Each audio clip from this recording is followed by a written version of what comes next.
This news update is brought to you by our valued partners for the BT Cropover Superstar Competition: Flow, Banks, the Barbados Tourism Marketing Inc., Izumi Media, and Liberty Store.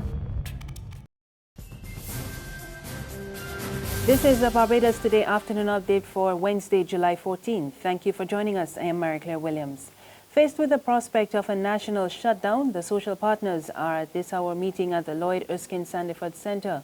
The Commerce Minister, Don Villinis, Labour Minister, Dr. Esther Bayer, Chairman of the Barbados Private Sector Association, Alex MacDonald, and the head of the Barbados Employers Confederation, Tony Walcott, as well as labour unions, are among those in the closed-door meeting. The talks come less than 24 hours after the National Union of Public Workers directed customs guards and immigration officers at both ports of entries to go on a go-slow from today. Our Emmanuel Joseph is following the situation. Well, the go-slow involving customs and immigration for today is already starting to have an impact, at least at the Bridgetown port.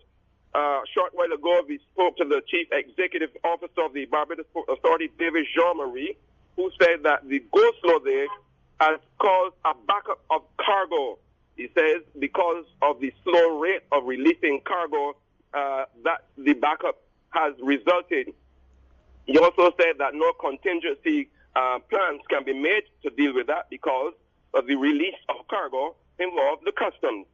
But he says the service to vessels has not yet been impacted.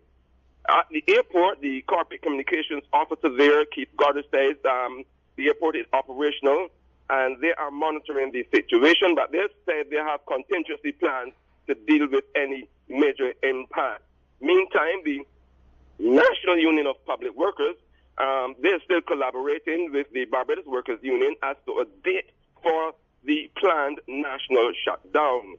And so the situation as it stands is that the go-slow at the port is started to have an impact on the release of cargo, but at the airport so far there's been no major disruption.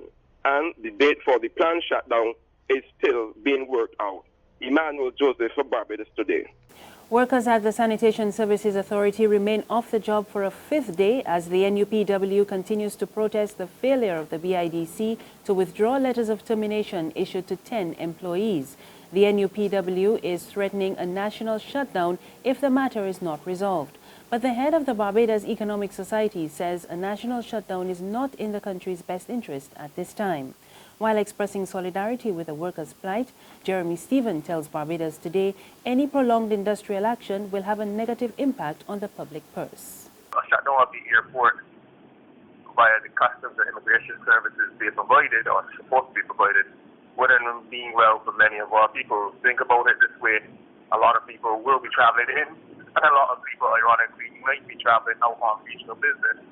Around this time, and to have that shutdown doesn't really allow us to have a season. If it sustains, that's the point. If it sustains, it would really drive money away or commerce away from the economy. At a period where, for instance, foreign reserves pick back up temporarily, so it does have an impact. Occasionally, this will have an impact on our foreign reserves, and we all know about the repercussions of having flagging reserves or very low reserves over a long period of time and what that means for our dollar. And I'm not saying that there's going to be a direct devaluation as a result. But I'm saying that it doesn't ease the pressures or any concerns of public administrators and economists like myself if a sustained shutdown during this vital period when it comes to our reserves would happen. He is also calling for a speedy resolution to the impasse. Furthermore, it then dampens confidence in what we would consider to be a stable economy. But albeit, I do believe in the right for workers to advocate for what they need. But to then go after, or rather recommend, a shutdown of very vital services at this time, if it is a wholesale shutdown as opposed to a go-slow per se, then figures that the costs are way higher than the benefits, and that both parties really have to hammer out some kind of deal before it gets too late. Too late really would be stretching this into next week. So some resolution on both sides has to be met. A shutdown of vital services such as our foreign on one end, our foreign exchange earnings and our import dependent services wouldn't really argue up the economy over the short term, and as it stretches much longer, then you've got issues of political instability arising. Opposition leader Mia Mottley is promising to put the Cahill energy project under the microscope if her Barbados Labour Party wins the next election. Speaking at a party meeting over the weekend, Ms. Mottley made it clear that the deal was not in the island's financial interest.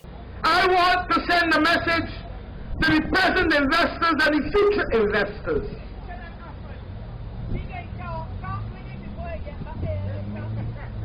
Elections are due over just 30 months, 35 months to be exact. And if it is the will of the people of Barbados that the Barbados Labour Party is to constitute the government, that those contracts will be put under the microscope. And if there is anything vaguely untoward about them in terms of public policy or fraud, they will be revoked. The chief town planner and co-chair of the National Habitat Committee says Barbados is in need of a new urban agenda, and he wants the private sector to consider getting involved in high-rise housing solutions. He was speaking to reporters at the National Consultation on Housing and Sustainable Urban Development. Housing Minister Dennis Kelman also outlined some of the effects of urbanization on the country. The fact that the majority of the world's population now live in urban areas has a significance that extends far beyond its quantitative dimension. It is also clear that urban residents now work, think, and act ways that are different from the past, ways that are based on what might be termed an urban mindset. Urbanization is driving a slow but persistent process of cultural change. There's regional and international news after this short break.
Barbados, my bank. Got to understand, yeah. My Barbados, my bank. Ain't nothing like a core bank spare. None of them others just can't compare. You just got to love that taste. It's the world-class thing this land makes. Whether I'm cruising or at a bar, whether I'm at home, my bank spare is never far. For this blessing, got to give God thanks. My Barbados, my bank. Our valued partners for the BT Cropover Superstar competition: Flow, Banks, the Barbados Tourism Marketing Inc., Izumi Media, and Liberty Store. In news from the region, Grenada says Canada has given assurances that it will review the visa requirement for nationals from St. George's. A government statement says the assurance was given during a meeting between Prime Minister Keith Mitchell and his Canadian counterpart Stephen Harper last week.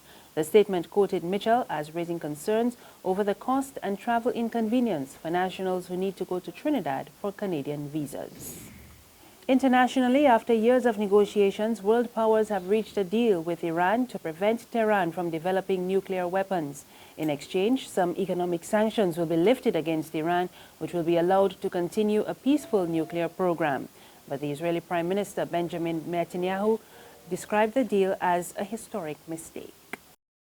The world is a much more dangerous place today than it was yesterday. The leading international powers have bet our collective future on a deal with the foremost sponsor of international terrorism. They've gambled that in 10 years' time, Iran's terrorist regime will change while removing any incentive for it to do so. In fact, the deal gives Iran every incentive not to change. In the coming decade, the deal will reward Iran, the terrorist regime in Tehran, with hundreds of billions of dollars.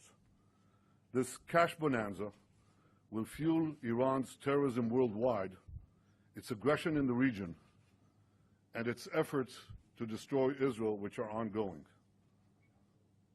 Amazingly, this bad deal does not require Iran to cease its aggressive behavior in any way. That's the afternoon news. For more news, log on to www.barbadostoday.bb. Also subscribe to our e-paper, email updates, or like us on Facebook. You can also catch us on Izumi Media in bus terminals or screenplay at supermarkets and gas stations near you. Also tune in to Channel 101 on Lime TV as well as Mix 96.9 FM. I am Maricla Williams. Good afternoon. Our valued partners for the BT Cropover Superstar Competition: Flow, Banks, the Barbados Tourism Marketing Inc., Izumi Media, and Liberty Store.